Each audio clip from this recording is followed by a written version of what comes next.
Hare Krishna, everyone. Welcome back to the daily readings of Srila Prabhupada's books, where you get an opportunity to associate with Srila Prabhupada, the Shaktivesh Avatar, founder Acharya of the International Society for Krishna Consciousness. And here we are just the peons. We're just delivering the mail, trying to. Welcome back, all of you out in cyberspace, all of you loyal hearers of Srimad-Bhagavatam, which, by the way, Krishnadas Kaviraj Goswami, towards the end of Chaitanya Charitamrita, he says, I worship the feet, the dust of the feet of my hearers. Now that I've done this service, my life is complete. The hearers of the Srimad-Bhagavatam or the Chaitanya Charitamrita or the Gita become worshipable persons, whether you like it or not.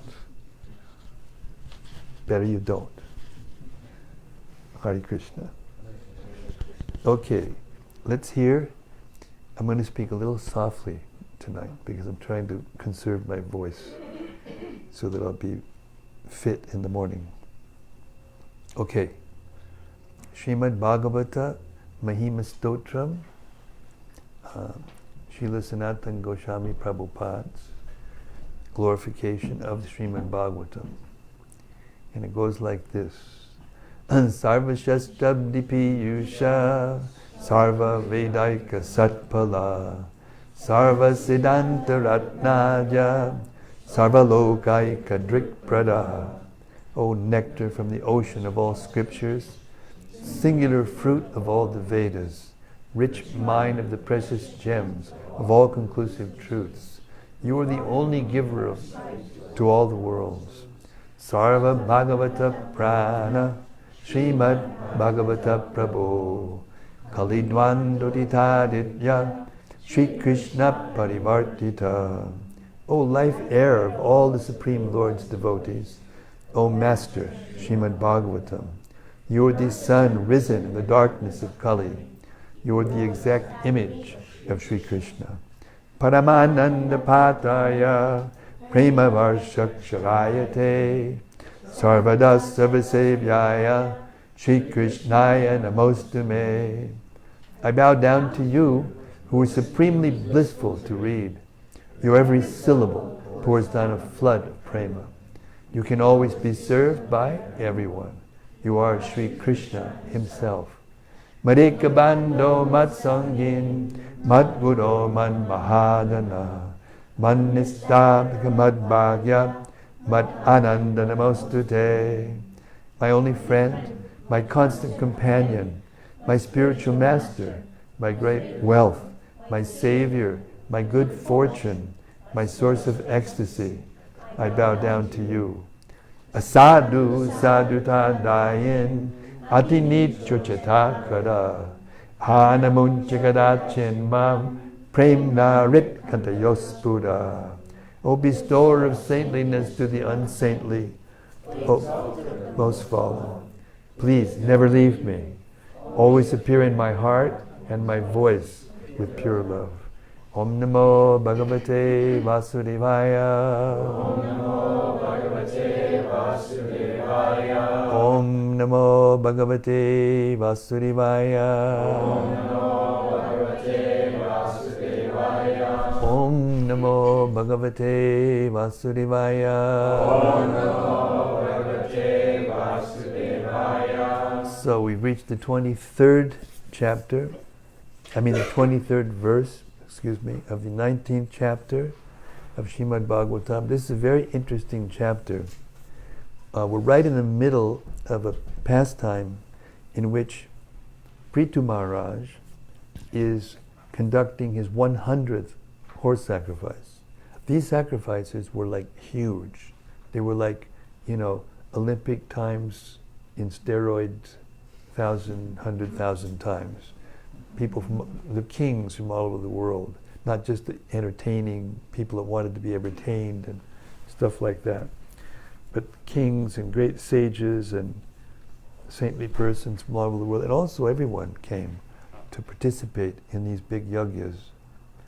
Laborers would come and build the stalas, yajna stalas, and all kinds of people were engaged in all kinds of acts. Everyone was engaged in performing huge sacrifices. That was the Yuga Dharma for the Satya Yuga.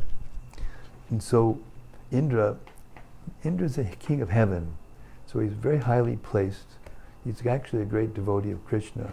But because he has administrative responsibilities for the certain things in the universe, sometimes he gets a little proud. And he gets envious, for lack of a better word, of either great sages or great kings who do something especially extraordinary, because he thinks they're going to come and take my position. When you get a position in the material world, it's a temptation.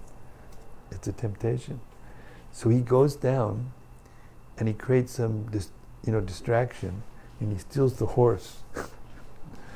And then one of the sages tells the son of Prthu, hey, I saw Indra and he's stealing your horse. So he goes after Indra. And then Indra disguises himself as some kind of holy person. And he makes up the attire. And then the son of Prthu is a very religious person. He sees, sannyasi, and he doesn't keep going. And then somehow or other, again, he's reminded that what happened, and he chases him away. So then again he does the same thing. Now it's happened twice. It's going to happen again, at least once. And each time, a different false kind of Swami, or false kind of spiritual teacher. The dress is created by Indra right on the spot. And that's where all these things came from. You can find out everything in the Bhagavatam, where everything came from. All good, weird, in between. It's all there in the Bhagavatam, the history of the universe. Okay, that's where we stand. Text 23.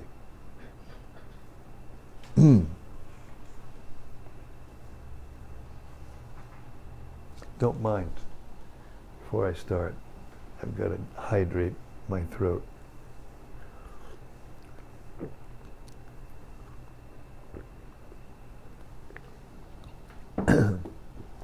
Okay. Whatever different forms Indra assumed as a mendicant, because of his desire to seize the horse, were symbols of atheistic philosophy. There's a chair here. There's a chair here for you. Yeah, please. You take this chair. No, he'll take this chair. Antonio. Hare Krishna. Hare Krishna. It's in Italian. They do this in it. I stayed there for a year. I learned something about them. Yes. Whatever different forms Indra assumed as a mendicant, because of his desire to seize the horse, were symbols of atheistic philosophy. Purport. According to a Vedic civilization, sannyas is one of the essential items in the program of Varnashram institution. One should accept sannyas according to the parampara system of the acharyas. At the present moment, however, many so-called sannyasis or mendicants have no understanding of God consciousness. Such sannyas was introduced by Indra because of his jealousy of Maharaj Prthu. And what he introduced is again appearing in the age of Kali. Practically none of the sannyasis in this age are bona fide. No one can introduce any new system into the Vedic way of life. If one does so out of malice, he is to be known as Pashandi, or atheist. In the Vaishnava Tantra, it is said, Yas tu Narayanam Devam Brahma Rudrani Daivatai hi samatmenaiva bhiksheta sapashandi bhavet dhruvam. Although it is forbidden, there are many pashandis who coin terms like Davidra Narayana and Swami Narayana. Although not even such demigods as Brahma and Shiva can be equal to Narayana. 24 and 25. In this way, King Indra, in order to steal the horse from King Prithu's sacrifice, adopted several orders of sannyas. Some sannyasis go naked, and sometimes they wear red garments and pass under the name of Kapalika. These are simply symbolic representations of their sinful activities. These so-called sannyasis are very much appreciated by sinful men because they are all godless atheists and are very expert in putting forward arguments and reasons to support their case. We must know, however, that they are only passing as adherents to religion. They are not so, in fact. Unfortunately, bewildered persons accept them as religious, and being attracted to them, they spoil their life. Purport. As stated in Srimad-Bhagavatam, men in this age of Kali are short-lived, devoid of spiritual knowledge, and susceptible to accept false religious systems due to their unfortunate condition. Thus, they always remain mentally disturbed. The Vedic Shastras practically prohibit the adoption of sannyas in the age of Kali because less intelligent men may accept the sannyas order for cheating purposes.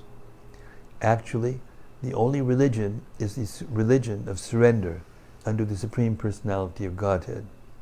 We must serve the Lord in Krishna consciousness. All other symptoms of sannyas and religion are actually not bona fide. In this age, they are simply passing for religious systems. This is most regrettable. Text 26. Maharaj Prthu, who was celebrated as very powerful, immediately took up his bow and arrows and prepared to kill Indra himself because Indra had introduced such irregular sannyas orders. Purport. It is the duty of the king not to tolerate the introduction of any irreligious systems. Since King Prthu was an incarnation of the Supreme Personality of Godhead, certainly his duty was to cut down all kinds of irreligious systems. Haribol Sarva. He's giving your seat to him. Take it. Thank you very much. See, you've got intelligence. I said intelligence. You may doubt, but that's because you have intelligence. Remember? Correct? Thank you. Thank you. It is the duty of the king not to tolerate the introduction of any irreligious systems. Nowadays, just promote them. Since King Prthu was an incarnation of the Supreme Personality of Godhead, certainly his duty was to cut down all kinds of irreligious systems. Following in his footsteps, all heads of state should themselves be bona fide representatives of God and should cut down all irreligious systems. Unfortunately, they're cowards who declare a secular state. Such a mentality is a way of compromising religious and irreligious systems, but because of this, citizens are generally becoming uninterested in spiritual advancement. Thus, the situation deteriorates to such an extent that human society becomes hellish. Text 27. When the priests and all the others saw Maharaj Prthu very angry and prepared to kill Indra, they requested him, "O great soul, do not kill him, for only sacrificial animals can be killed in a sacrifice." Such are the directions given by Shastra. Purport. Animal killing is intended for different purposes. It tests the proper pronunciation of Vedic mantras, and an animal being put into the sacrificial fire should come out with a new life. No one should ever be killed in a sacrifice meant for the satisfaction of Lord Vishnu. How then could Indra be killed when he is actually worshipped in the yajna and accepted as part and parcel of the Supreme Personality of Godhead? Therefore the priest requested King Prthu not to kill him. Text 28. Now notice, remember, when Dhruva Maharaj, out of duty, went to kill the Yakshas and then got a little carried away, Swayambhuva Manu came and gave him this advice. Okay, enough is enough. Now you're going over the top. And then what did he do? He immediately stopped. Because this is a real king will listen to good advice. Not just, anyway, I won't get into that. Hare Krishna. Dear King, Indra's powers are already reduced due to his attempt to impede the execution of your sacrifice. We shall call him by Vedic mantras, which are never used before, and certainly he will come. Thus, by the power of our mantra, we shall cast him into the fire, because he is your enemy. Purport. By chanting the Vedic mantras properly in a sacrifice, one can perform many wonderful things. In Kali Yuga, however, there are no qualified brahmanas who can chant the mantras properly. Consequently, no attempt should be made to perform such big sacrifices.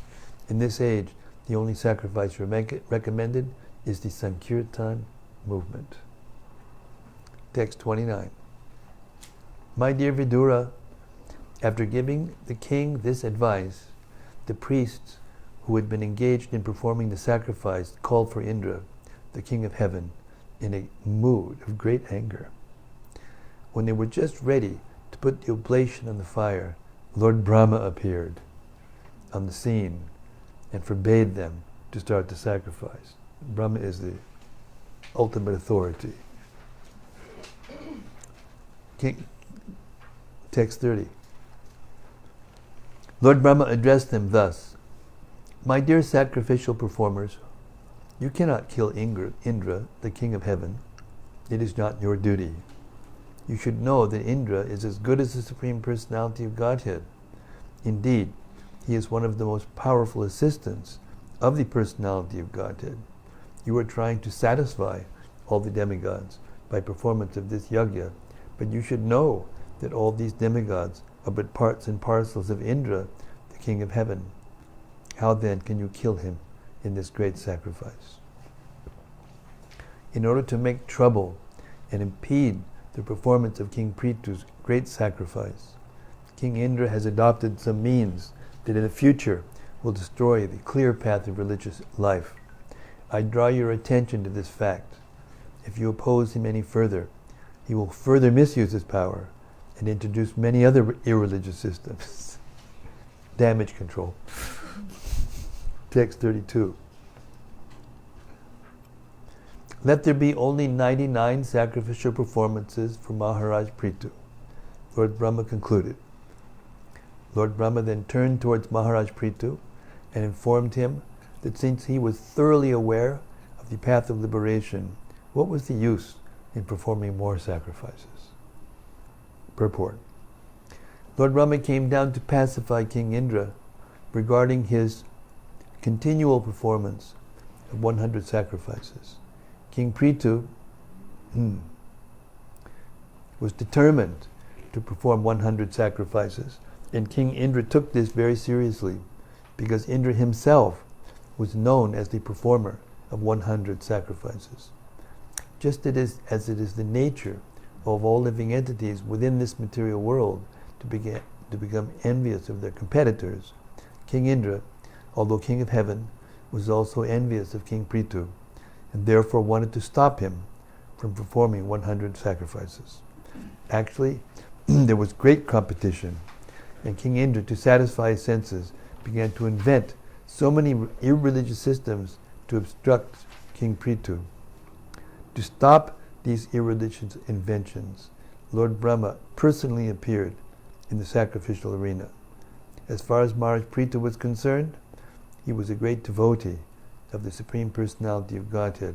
Therefore, it was not necessary for him to perform the prescribed Vedic ritualistic ceremonies. Such ceremonies are known as karma, and there is no need for a devotee in the transcendental position to execute them.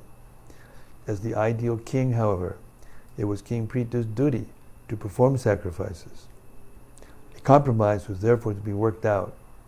By the blessings of Lord Brahma, King Prthu would become more famous than King Indra. Thus Prithu's determination to perform 100 sacrifices was indirectly fulfilled by the blessings of Lord Brahma. Text 33. Lord Brahma continued, "Let there be good fortune to both of you, for you are King Indra. For you and King Indra are both part and parcel of the Supreme Personality of Godhead. Therefore you should not be angry with King Indra, who is non-different from you." Text 34. "My dear King, do not be agitated and anxious because your sacrifices have not been properly executed due to providential impediments. Kindly take my words with great respect. We should always remember that if something happens by providential arrangement, we should not be very sorry. The more we try to rectify such reversals, the more we enter into the darkest region of materialistic thought." Purport. Sometimes the saintly or very religious person has to meet with reversals in life. Such incidents should be taken as providential. Although there may be sufficient cause for being unhappy, one should avoid counteracting such reversals. For the more we become implicated in rectifying such reversals, the more we enter into the darkest regions of material anxiety. Lord Krishna has also advised us in this connection. We should tolerate things instead of becoming agitated.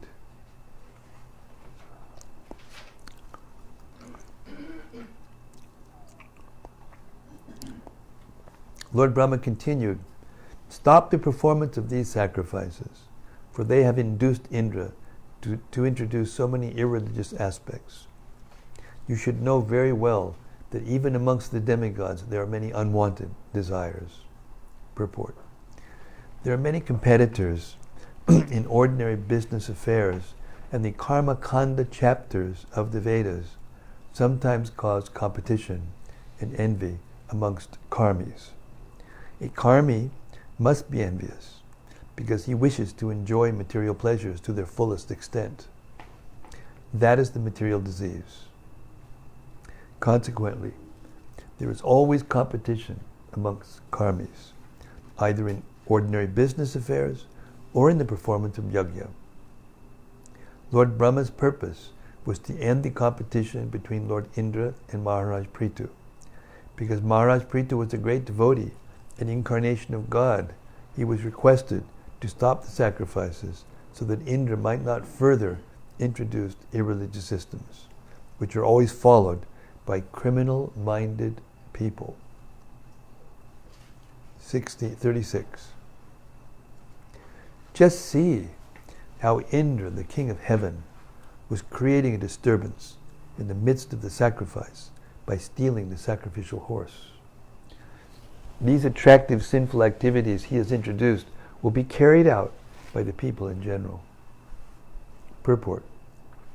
As stated in Bhagavad Gita 3:21, Yad yadachuriti shreshtas tad tad eva tado janaha yat sayat pramanam kurute lokas tad anuvartate. Whatever action is performed by a great man, common men follow in his footsteps, and whatever standards he sets by exemplary acts, all the world pursues. For his own sense gratification, King Indra thought to defeat Maharaj Prthu in the performance of 100 horse sacrifices. Consequently, he stole the horse and hid himself amid so many irreligious personalities. taking on the false guise of a sannyasi. Such activities are attractive to the people in general, therefore they are dangerous. Lord Brahma thought that instead of allowing Indra to further introduce such irreligious systems, it would be better to stop the sacrifice. A similar stance was taken by Lord Buddha when people were overly engrossed in the animal sacrifices recommended by Vedic instructions. Lord Buddha had to introduce the religion of non-violence by contradicting the Vedic sacrificial instructions. Actually, in the sacrifices, the slaughtered animals were given a new life, but people without such powers were taking advantage of such Vedic rituals and unnecessarily killing poor animals. Therefore, Lord Buddha had to deny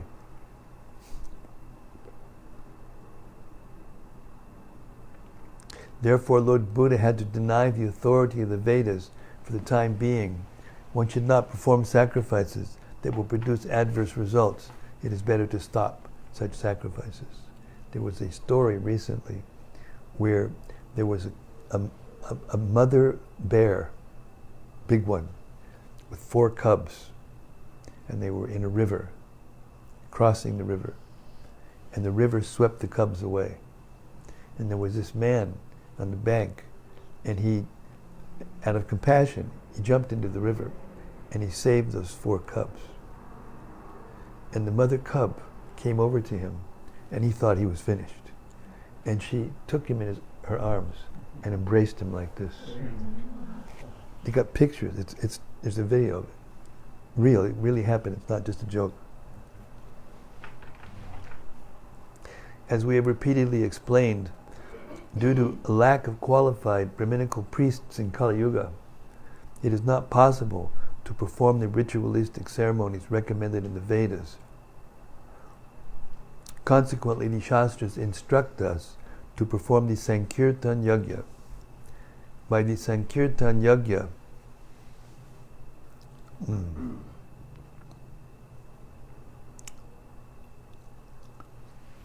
what happened? By the Sankirtan Yajna. It's here somewhere.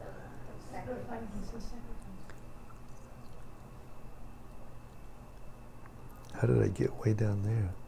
I keep pushing that bar in between the arrows and it takes me somewhere else. Oh. The entire purpose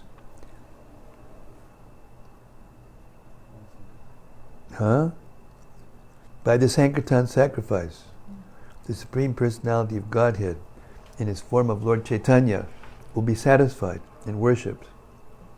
The entire purpose of performing sacrifices is to worship the Supreme Personality of Godhead, Vishnu. Lord Vishnu, or Lord Krishna, is present in his form of Lord Chaitanya. Therefore, people who are intelligent should try to satisfy him by performing Sankirtan Yajna.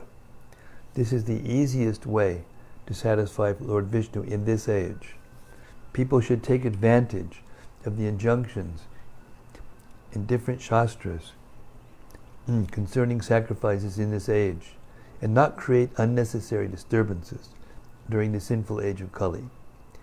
In Kali Yuga, men all over the world are very expert in opening slaughterhouses for killing animals, which they eat. If the old ritualistic ceremonies were observed, people would be encouraged to kill more and more animals. In Calcutta, there are many butcher shops which keep a deity of the goddess Kali, and animal eaters think it proper to purchase animal flesh from such shops in hope that they are eating the remnants of food offered to goddess Kali. Wow. They do not know that goddess Kali never accepts non-vegetarian food because she is the chaste wife of Lord Shiva. Lord Shiva is also a great Vaishnava and never eats non-vegetarian food. And the goddess Kali accepts the remnants of food left by Lord Shiva. Therefore, there is no possibility of her eating flesh or fish. Such offering, in Bengal, they called fish the fruit of the sea. Such offerings are accepted by the associates of goddess Kali, known as Bhutas, Pishachas, and Rakshasas. And those who take the prasad of goddess Kali in the shape of flesh or fish are not actually taking the prasad left by goddess Kali, but the food left by the Bhutas and Pishachas. 37. O King Prthu, son of Vena, you are but the part and parcel expansion of Lord Vishnu. Due to the mischievous activities of King Vena, religious principles were almost lost.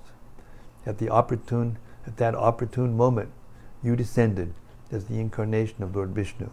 Indeed, for the protection of religious principles, you have appeared from the body of King Vena. Purport. The way in which Lord Vishnu kills the demons and protects the faithful is mentioned in Bhagavad Gita 4.8.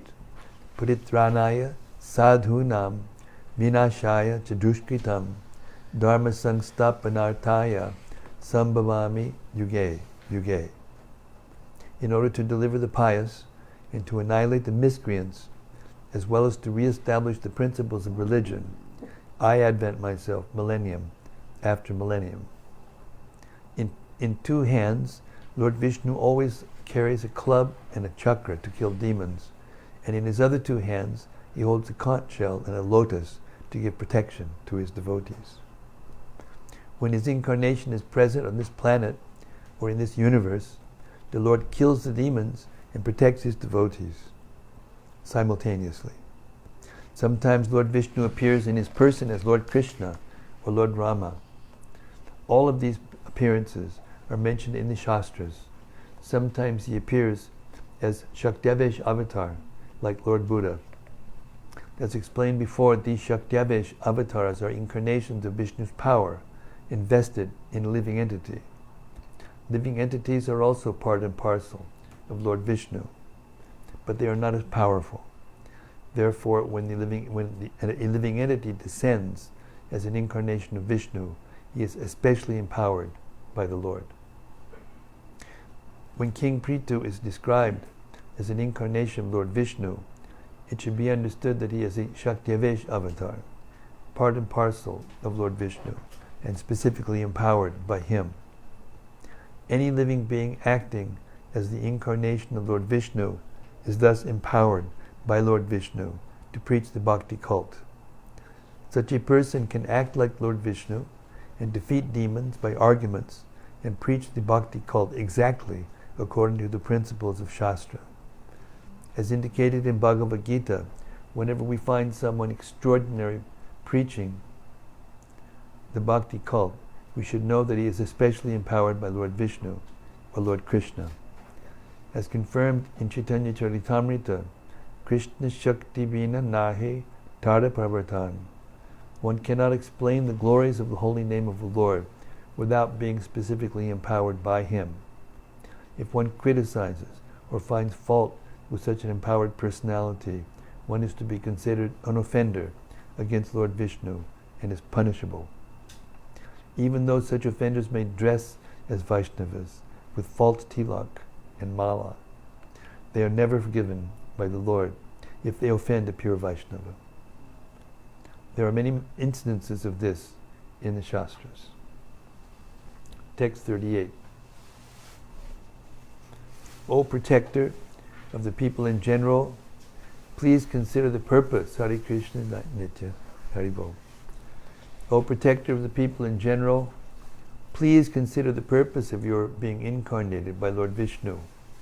The irreligious principles created by Indra are but mothers of so many unwanted religions. Please therefore stop these imitations immediately. Purport. Lord Brahma addresses King Prthu as Prajapati, just to remind him of his great responsibility in maintaining the peace and prosperity of the citizens. Maharaj Prthu was empowered by the Supreme Personality of Godhead for this purpose only.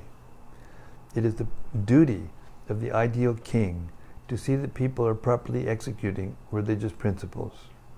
Lord Brahma especially requested King Prthu to conquer the pseudo-religious principles produced by King Indra. In other words, it is the duty of the state or king to put a stop to pseudo-religious systems produced by unscrupulous persons. Originally, a religious principle is one, given by the Supreme Personality of Godhead, and it comes through the channel of disciplic succession in two forms. Lord Brahma requested Prthu Maharaj to desist from his unnecessary competition with Indra, who was determined to stop Prthu Maharaj from completing 100 yagyas. Instead of creating adverse reactions, it was better for Maharaj Prthu to stop the yagyas in the interest of his original purpose as an incarnation. This purpose was to establish good government and set things in the right order. Isn't that interesting? Because King Prthu was powerful. He was powerful, capable of doing anything. But he took in good instructions from Brahma and stopped doing that. And he became more famous and powerful doing that than he would from killing Indra. Text 39.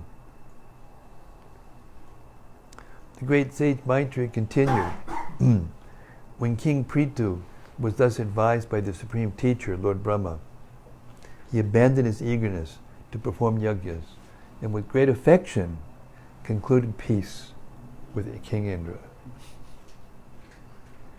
You got it? Don't hold grudges, don't fight, don't criticize, don't just act properly and Krishna will reward you amply. Text 40. After this, Prthu Maharaj took his bath, which is customarily taken after the performance of a yajna, and received the benedictions and due blessings of the demigods, who were very pleased by his glorious activities. Purport.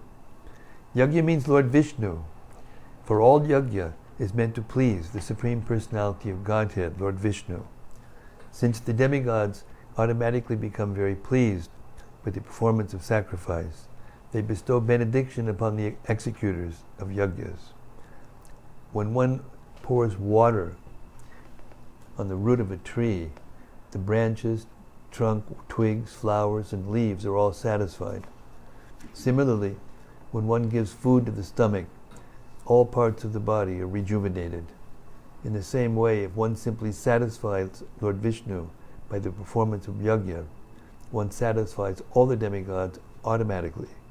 In turn, the demigods offer their benedictions to such a devotee. A pure devotee, therefore, does not ask benedictions directly from the demigods. His only business is to serve the Supreme Personality of Godhead. Thus, he is never in need of those things supplied by the demigods. Text 41. With great respect, the original king, Prthu, offered all kinds of rewards to the brahmanas present at the sacrifice. Since all these brahmanas were very much satisfied, they gave their heartfelt blessings to the Lord. Text 42. All the great sages and brahmanas said, O mighty king, by your invitation all classes of living entities have attended the assembly. They have come from Pitruloka and the heavenly planets, and great sages as well as common men have attended this meeting. Now all of them are very much satisfied by your dealings and your charity towards them. Thus end the Bhaktivedanta purports of the 4th canto, 19th chapter of the Srimad-Bhagavatam, entitled King Prithu's 100 Horse Sacrifices.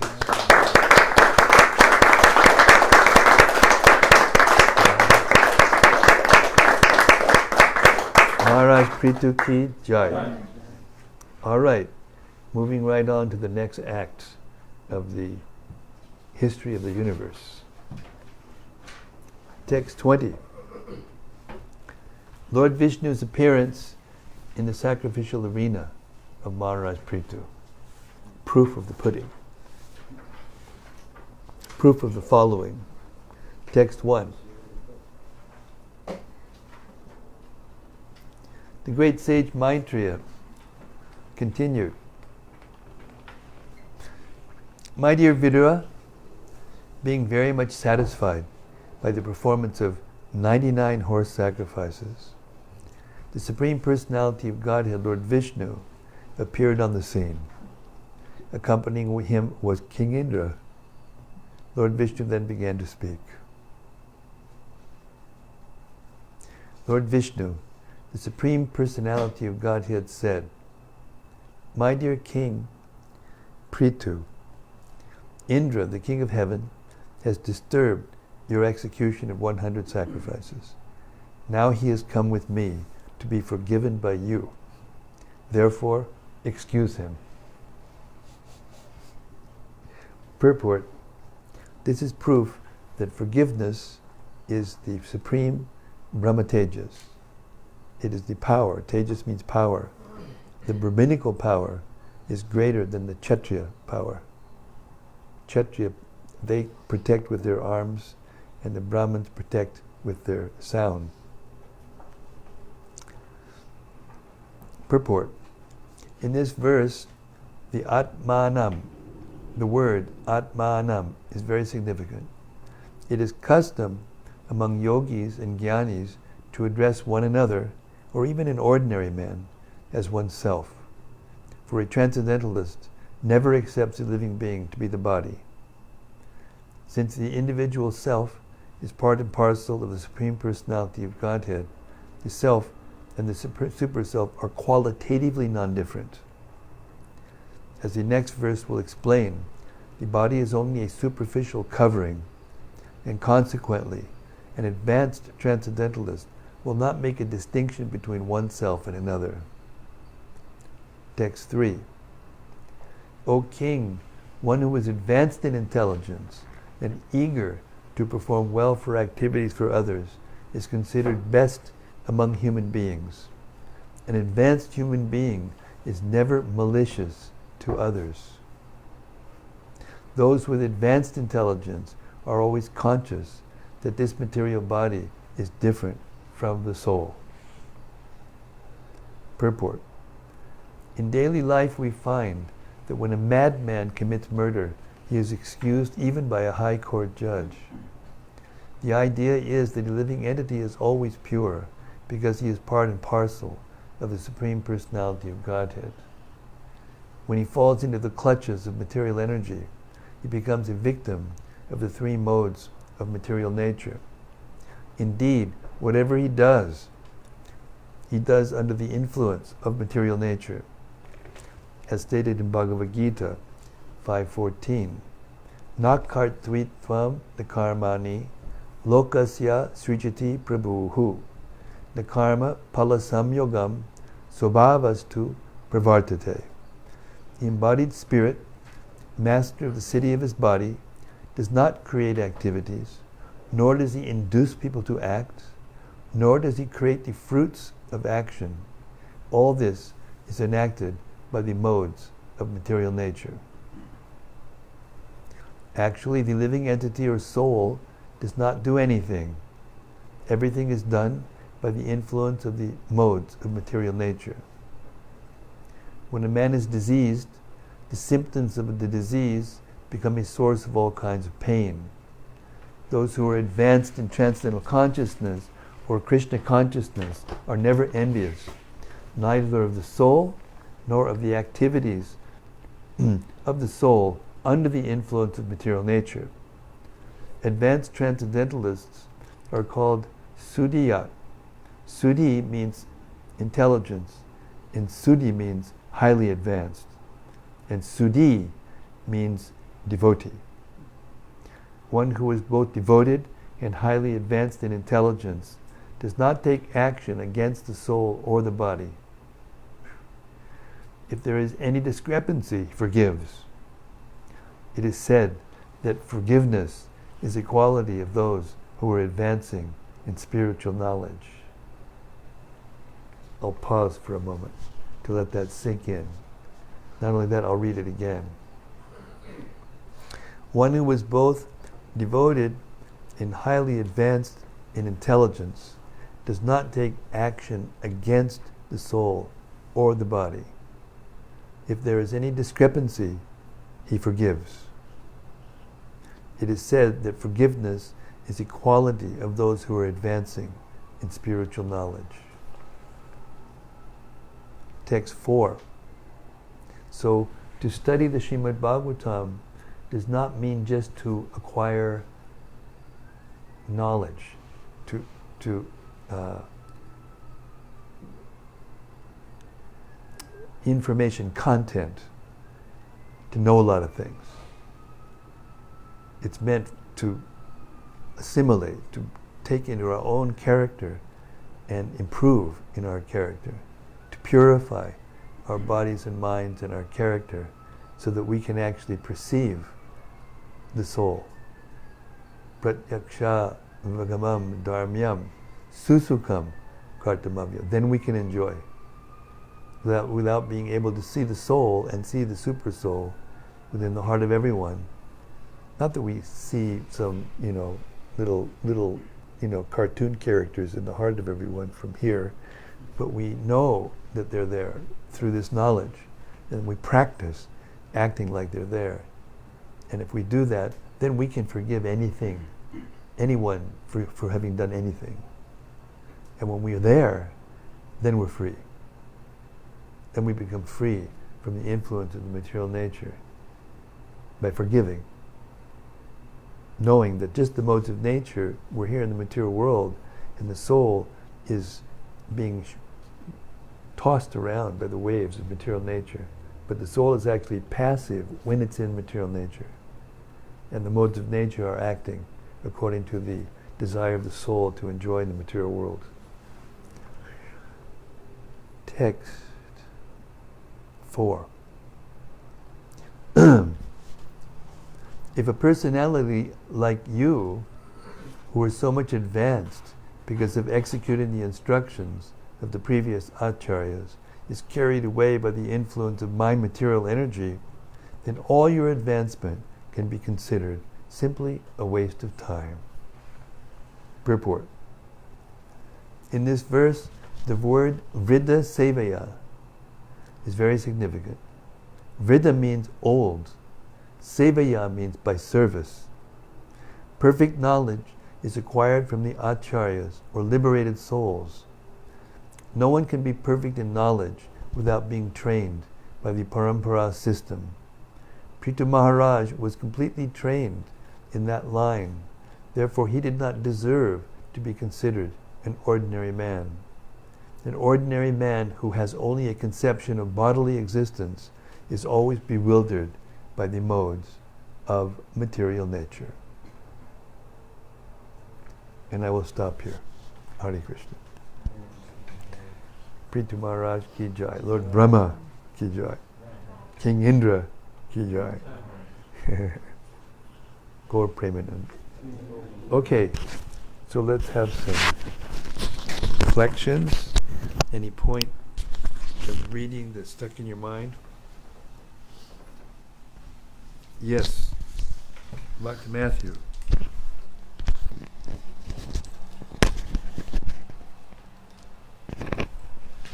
Thank you, Maharaj. It was pointed out in the book that during Kali Yuga, it might not be a good idea for everyone to take sannyas, but should we take some kind of like pseudo sannyas to just go out on our own into the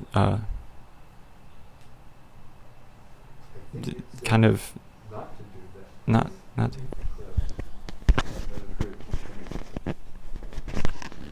Hare Krishna. No, we should not just take any kind of sannyas on our own and create chaos in the lives of others. It's the law not to take sannyas in the Kali Yuga, but it's law to take the kind of sannyas that is misleading to others. It's not a law against taking real sannyas. The way we know that is that Lord Chaitanya took sannyas just 500 years ago in the Kali Yuga, but he did it perfectly, and we follow in his footsteps according to our capacity. Therefore you see us sannyasis, we all look the same, more or less. We're reading from the same books. We're teaching the same teachings. As I always say, I'm just a peon, just delivering the mail. That kind of sannyas you can take in the Kali Yuga. But because hardly anyone can do that or is inclined to do that, then it's condemned. But not proper sannyas, just improper sannyas. But because most people can't follow it, then the general law is there.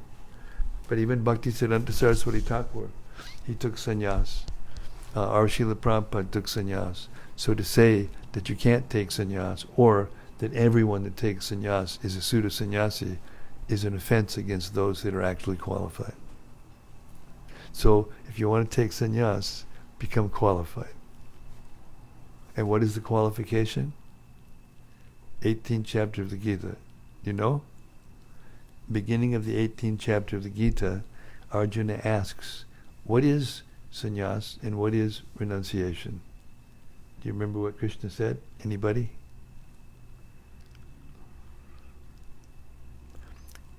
Okay, you give up, I'll give you a clue. Sannyas is the giving up of material activities for sense gratification. And renunciation is to give up the fruits of the activity. So anyone who's giving up the fruits of his activity to Krishna, to that extent, he is renounced, sannyas, no matter what he or she is. But that doesn't mean that just anyone can take sannyas. Especially women are not advised to take sannyas, because they have to be alone, and they have to be fearless, and women are, and if you try to do that and go anywhere and everywhere by yourself, you can get in trouble. So it's not recommended. But it is recommended that they take sannyas in the sense of becoming renounced. Renounce the fruits. Stay in the family or in the ashram and become wise. Learn it in Shastra, learn it in the art of worship, and teach it to others. In that way they also become renounced.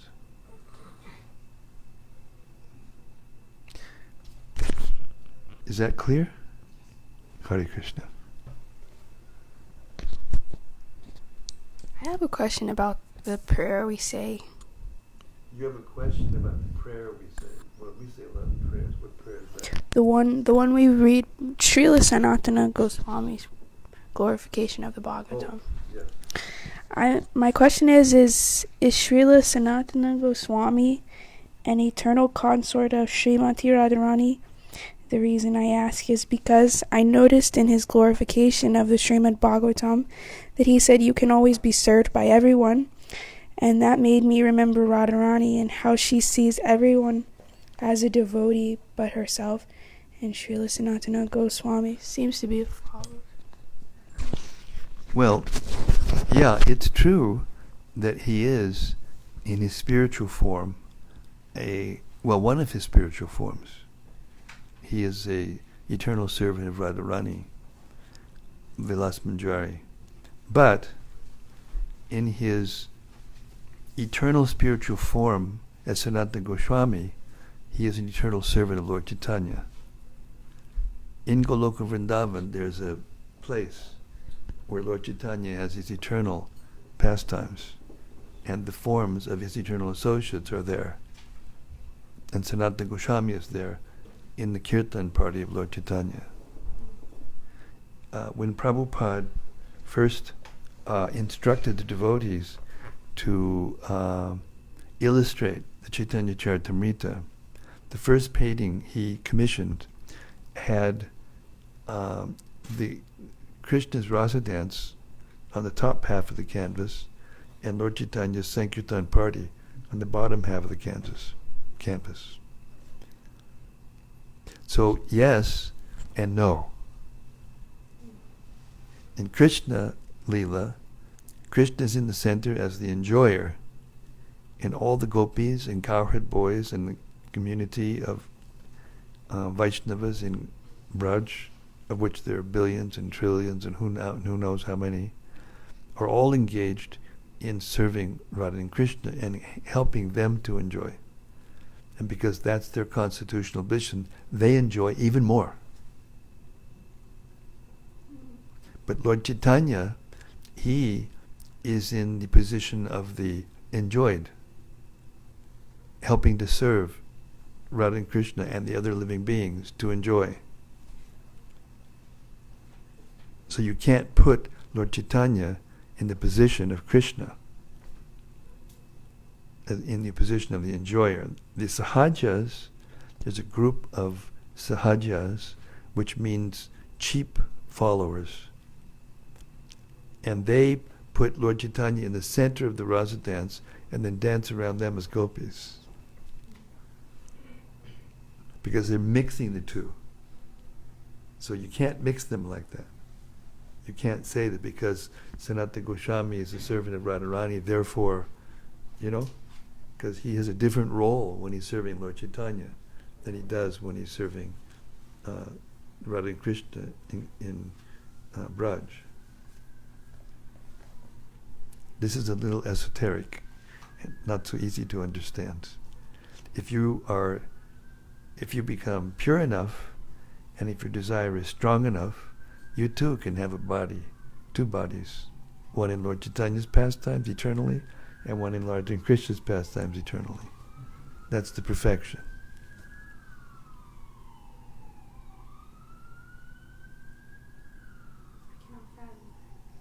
Exactly.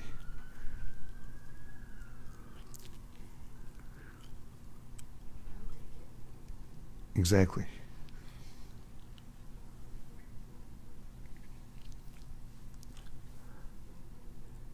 Okay. Countdown. I could only do 3 verses today because my voice ran out this morning. So I have to be really more careful. And I talked all day today, and I have to that's why I've become a hermit, because I have to do these 2 things. They're so important.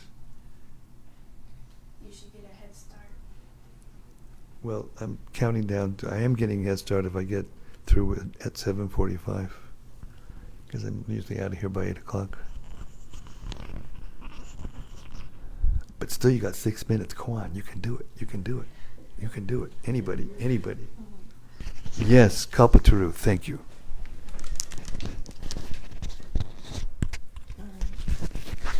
Maharaj, earlier you read, and I think it was verse 34, that it said, sometimes fixing the reversals takes up so much energy and efforts, and said, so, we get kind of sidetracked.